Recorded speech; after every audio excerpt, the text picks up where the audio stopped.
దావోస్లో ఇద్దరు మునగాళ్లు పోటాపోటీగా జరుగుతున్న పెట్టుబడుల వేట.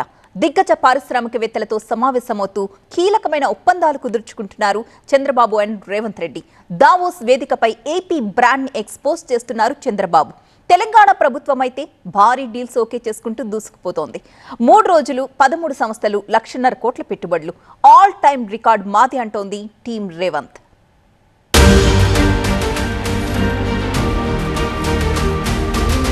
తెలంగాణకు పెట్టుబడుల బొనాంజా. మేఘా ఇంజనీరింగ్ 15,000 కోట్ల రూపాయలు, సన్ పెట్రో కెమికల్స్ 45,500 కోట్ల రూపాయలు, కంట్రోల్ ఎస్తో బిగ్ డీల్ 10,000 కోట్ల రూపాయలు, అమెజాన్ ఇన్వెస్ట్మెంట్ 60,000 కోట్ల రూపాయలు, ఇన్ఫోసిస్ ఒప్పందం ఖరీదు 750 కోట్ల రూపాయలు, జేఎస్డబ్ల్యూ యుఏవి డీల్ 800 కోట్ల రూపాయలు. ఢిల్లీలో ఏఐసిసి ఆఫీస్ ప్రారంభోత్సవంలో పాల్గొని అక్కడి నుంచి సింగపూర్, అట్నుంచి స్విట్జర్లాండ్ వెళ్లి దావోస్ వరల్డ్ ఎకనామిక్ ఫోరంలో చురుగ్గా పాల్గొంటున్నారు తెలంగాణ సీఎం రేవంత్ రెడ్డి. కేవలం 3 రోజుల్లో 130,000 కోట్లకు పైగా పెట్టుబడులకు సంబంధించి డీల్స్ ఓకే చేసుకున్నారు. నిజానికి ఇదొక రికార్డ్. డే 1 జనవరి 21 దావోస్ లో మేఘా ఇంజనీరింగ్ సంస్థ తెలంగాణలో బోని కొట్టింది. 15,000 కోట్ల పెట్టుబడితో ఆధునిక పంప్డ్ స్టోరేజ్ విద్యుత్ ప్రాజెక్టు, బ్యాటరీ స్టోరేజ్ వ్యవస్థను ఏర్పాటు చేయబోతోంది మేఘా సంస్థ. దీంతో 7,000 మందికి ఉపాధి దొరుకుతుంది. తెలంగాణలో ప్రైవేట్ రాకెట్ తయారీ, ఇంటిగ్రేషన్ టెస్టింగ్ యూనిట్ ఏర్పాటుకు ముందుకొచ్చింది స్కైరూట్ కంపెనీ. ఇందుకోసం 500 కోట్లతో ఒప్పందం కుదుర్చుకుంది. డే 2 జనవరి 22 బుధవారం అయితే దావోస్ లో తెలంగాణ పంట పండింది.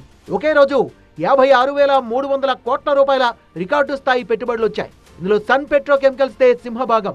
45,500 కోట్లతో పంప్డ్ స్టోరేజ్, సోలార్ పవర్ ప్రాజెక్టులను ఏర్పాటు చేసేలా తెలంగాణ సర్కార్తో ఒప్పందం కుదిరింది. కంట్రోల్ ఎస్ సంస్థతో కుదిరిన ఒప్పందం హైదరాబాద్ లో 400 మెగావాట్ల సామర్థ్యంతో ఏఐ డేటా సెంటర్ క్లస్టర్ రాబోతోంది. డీల్ వాల్యూ దాదాపు 10,000 కోట్ల రూపాయలు. ప్రాజెక్టుతో 3,600 మందికి ఉద్యోగ అవకాశాలు రాబోతున్నట్టుగా ప్రకటించింది టీ సర్కార్. తెలంగాణ పెవిలియన్ లో హెచ్సిఎల్ టెక్ సిఇఓతో చర్చలు జరిపారు సీఎం రేవంత్ రెడ్డి, మంత్రి శ్రీధర్ బాబు. హైటెక్ సిటీలో 3.2 లక్షల చదరపడుగుల విస్తీర్ణంలో హెచ్సిఎల్ టెక్ సెంటర్ ఏర్పాటుకు సంబంధించి డీల్ కుదిరింది. దీంతో కొత్తగా 5,000 మంది ఐటీ నిపుణులకు ఉద్యోగ అవకాశాలు దొరుకుతాయి. డే 3 జనవరి 23 గురువారం కూడా డబుల్ ధమాకా కొట్టింది తెలంగాణ ప్రభుత్వం. Amazon web services global public policy vice president Michael తో భేటీ అయ్యారు సీఎం రేవంత్ రెడ్డి. 60,000 కోట్ల పెట్టుబడితో డేటా సెంటర్ల విస్తరణ చేపట్టేలా తెలంగాణ సర్కార్తో డీల్ కుదుర్చుకుంది అమెజాన్ సంస్థ. ఇన్ఫోసిస్ సిఎఫ్ఓ సంగ్రాస్ తో తెలంగాణ ఐటీ మంత్రి శ్రీధర్ బాబు సమావేశమయ్యారు. పోచారంలో ఐటీ క్యాంపస్ విస్తరణకు ఇన్ఫోసిస్ అంగీకారం తెలిపింది. 750 కోట్లతో మొదటి దశ విస్తరణ చేపట్టబోతోంది ఇన్ఫోసిస్. దీంతో కొత్తగా 17,000 ఉద్యోగాలు రాబోతున్నాయి. వీటితో పాటు యూనిలివర్, విప్రో లాంటి దిగ్గజ సంస్థల అధినేతలతో భేటీ అయింది టీం తెలంగాణ. హైదరాబాద్ లోని గోపనపల్లిలో 3 ఏళ్లలో కొత్త సెంటర్ ఏర్పాటు చేయబోతోంది విప్రో సంస్థ. దీంతో కొత్తగా 5,000 మందికి ఉద్యోగాలు వస్తాయి.